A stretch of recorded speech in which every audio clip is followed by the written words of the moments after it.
Sean muy bienvenidos a un nuevo video sobre un tema muy interesante, sobre lo que es los principios, conceptos y técnicas de la planificación prospectiva. La planificación prospectiva es una metodología que ayuda a las organizaciones a prepararse en el futuro, a diferencia de la planificación tradicional, que parte principalmente de la situación actual para establecer metas. Pero la planificación prospectiva analiza los posibles cambios del entorno y construye escenarios futuros para mejores decisiones desde del presente. Este enfoque es utilizado normalmente en gobiernos, universidades, empresas y organismos internacionales para enfrentar la incertidumbre y utilizar estrategias sostenibles a largo plazo. En la siguiente diapositiva encontramos lo que es un concepto más amplio, más concreto, que es la planificación prospectiva. Es un proceso sistemático que analiza, eh, que realiza un análisis que busca explorar distintos futuros posibles con el fin de orientar las decisiones presentes. Su propósito no es adivinar el futuro, sino comprender cómo pueden evolucionar los factores que afectan a una organización y prepararse para diferentes escenarios. Hay preguntas o hay palabras que responden a esta planificación prospectiva, ¿no? Como por ejemplo, ¿qué puede ocurrir dentro de 5, 10 o 20 años? ¿Qué factores pueden cambiar nuestro entorno? ¿Y cómo debemos actuar desde hoy para estar preparados? En la siguiente diapositiva podemos observar características muy importantes que reflejan lo que es una planificación prospectiva. Tenemos punto número uno, tenemos visión a largo plazo. Como número dos, tenemos análisis de la incertidumbre en el entorno. Como punto tres, tenemos considerar múltiples escenarios futuros. Como punto cuatro, tenemos es flexible y permite modificar estrategias. Como quinto punto, tenemos involucra la participación de expertos y actores relevantes. Y como último punto tenemos, se basa en información, tendencias y evidencias.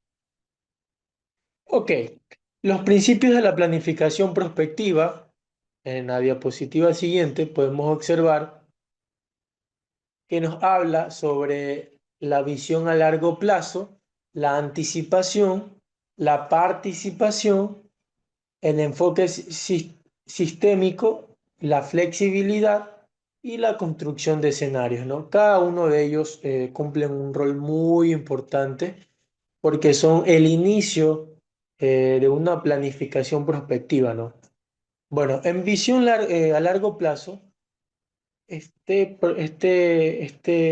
punto habla e interpreta la perspectiva en periodos amplios, generalmente entre 5 y 20 años. Estudia estos periodos para realizar una planificación de manera correcta.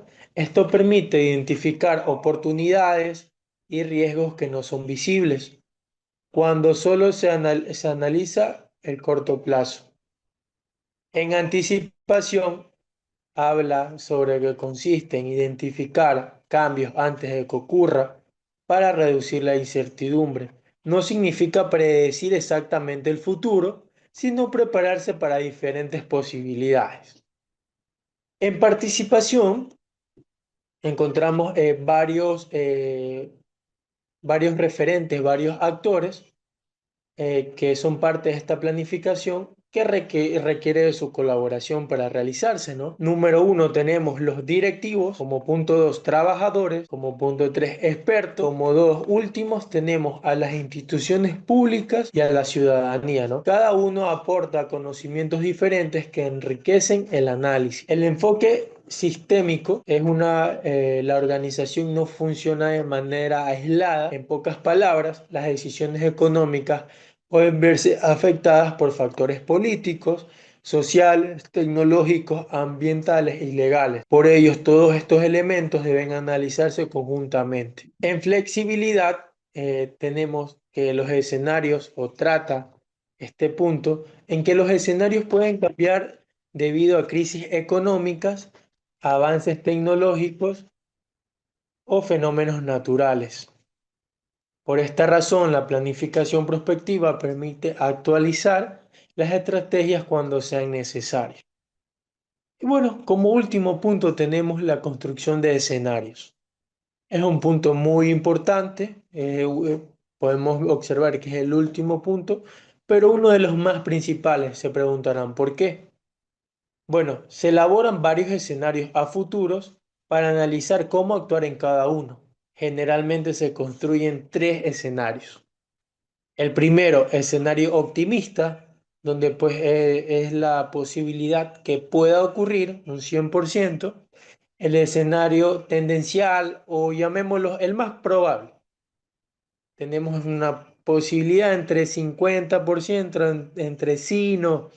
Y el último escenario, que es el pesimista, que obviamente no tenemos ni una posibilidad de que alguna planificación, o tenemos una oportunidad de poder cambiar, utilizar nuevas herramientas para evitar desastres a futuro, ¿no? Y como último punto del parámetro de este video, quiero hablarles sobre las técnicas de planificación prospectiva. En la siguiente diapositiva encontramos los que son análisis de tendencia, que consiste en estudiar cómo han evolucionado determinadas variables durante varios años para estimar su comportamiento futuro. Se analizan datos muy relevantes como la inflación, el crecimiento económico, la demanda, la población y la tecnología, ¿no? Un ejemplo que puedo darle sobre esto, de estos análisis de tendencia, es sencillo. Si el consumo de energía aumenta un 4% anual, una empresa eléctrica puede prever la necesidad de ampliar su capacidad de producción. Y asimismo, con ejemplos de tecnología, al momento de adquirir maquinarias en una empresa productora de jugos artesanales, obviamente estos análisis de tendencia nos permite saber eh, qué, eh, qué evento causará el implemento de nueva tecnología en el proceso artesanal de nuestros jugos, ver las variables positivas como negativas, y así sucesivamente con temas de inflación, crecimiento económico, población y demanda. Ok, en el método Delphi. El método Delphi es una técnica, o también es una herramienta que consulta la opinión de especialistas mediante varias rondas de preguntas. Después de cada ronda se analizan las respuestas y se vuelven a consultar hasta alcanzar un consenso. ¿Qué ventajas trae este método Delphi? Reduce opiniones extremas, aprovecha el conocimiento de expertos y facilita decisiones estratégicas. Un dato curioso, en el método Delphi, como acabé de mencionar, se necesitan expertos, especialistas sobre el tema a tratar, ya que siempre se necesitará entre tres o números impares de especialistas para así llegar a una decisión, ya que tener expertos, por ejemplo, cuatro expertos, y tener que dos hayan aprobado el proyecto y dos no, pues no llegaríamos a nada, ¿no? Es recomendable tener un quinto o un personaje impar para que pues se llegue a una conclusión y se tome la mejor decisión. Como tercer punto tenemos la construcción de escenarios. Ok, ahora les hablaré sobre técnicas de la planificación prospectiva. Ok. Bueno, ahora les hablaré sobre las técnicas de planificación prospectiva. En primer lugar tenemos análisis de tendencia. Consiste en estudiar cómo ha evolucionado determinadas variables durante varios años para estimar su comportamiento futuro, ¿no? Se analizan temas muy importantes, temas relacionados globalmente, como por ejemplo la inflación, crecimiento económico, demanda, población y tecnología, ¿no? Que son temas muy importantes que abarcan en nuestra vida cotidiana y nos permite pues analizar las tendencias, ¿no? Como punto 2 tenemos el método Delphi, que es una herramienta que se utiliza para consultar la opinión de especialistas mediante varias rondas de preguntas, ¿no? Sobre un tema específico.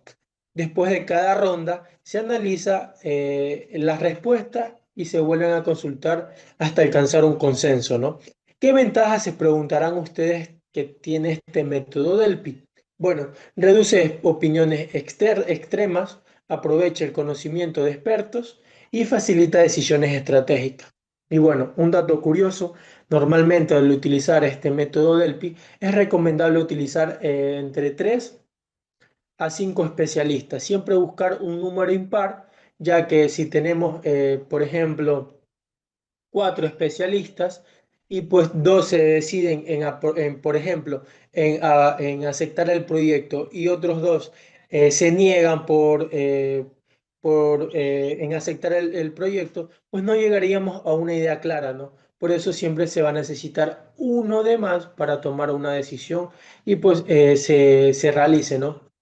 Bueno, como tercer punto tenemos construcción de escenarios. Es una técnica, bueno, es la técnica más representativa de la planificación prospectiva, ya que identifica las variables más importantes y se construyen distintos futuros posibles. Como ya les mencioné en las diapositivas anteriores, tienen que ver mucho con los 3 escenarios que nombré anteriormente, que son escenarios optimistas, escenarios tendencial, escenario pesimista. Y bueno, en el análisis PESTEL, como punto 4 permite estudiar el entorno externo mediante 6 factores. Los políticos, que tienen que ver mucho con leyes, con estabilidad gubernamental, económico, bueno, el siguiente punto es económico, encontramos lo que es inflación, tasas de interés, crecimiento. Como tercer punto social, encontramos cambios demográficos, educación, cultura. En el cuarto punto, que es el tecnológico, encontramos la innovación, la automatización. Como quinto punto tenemos el entorno ambiental, encontramos cambios climáticos, sostenibilidad. Y sexto punto tenemos lo que es legal, lo que son las normativas, regulaciones y leyes, ¿no? Y bueno, como último punto tenemos lo que es el análisis FODA. Bueno, el análisis FODA evalúa las fortalezas, las oportunidades, las debilidades y amenazas. Este enfoque considera cómo estos factores pueden evolucionar en el futuro, ¿no? Y en el análisis de actores tenemos lo que es, eh, como ya antes mencionado, tenemos lo que son los gobiernos, los clientes, proveedores, competidores, comunidad, la universidad y organismos de control, ¿no? Se analiza su nivel de influencia e interés para definir estrategias de relación con cada uno, ¿no?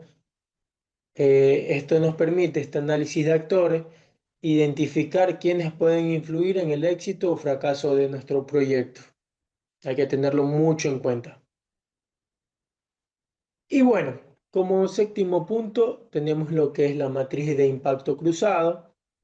Este nos permite analizar cómo una variable afecta a los demás, permite descubrir cuáles son las variables más influyentes dentro del sistema.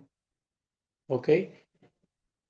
Un ejemplo que les puedo dar para cerrar es el aumento de precio del petróleo que puede afectar al transporte, la inflación, los costos de producción y el consumo. Asimismo, como en Ecuador, el precio de la gasolina pues puede afectar al transporte, a la inflación, a los costos de producción y al consumo, ¿no? Bueno, esta ha sido una breve exposición. De antemano espero que haya quedado muy claro este tema y pues nos vemos en una próxima, ¿no? Gracias.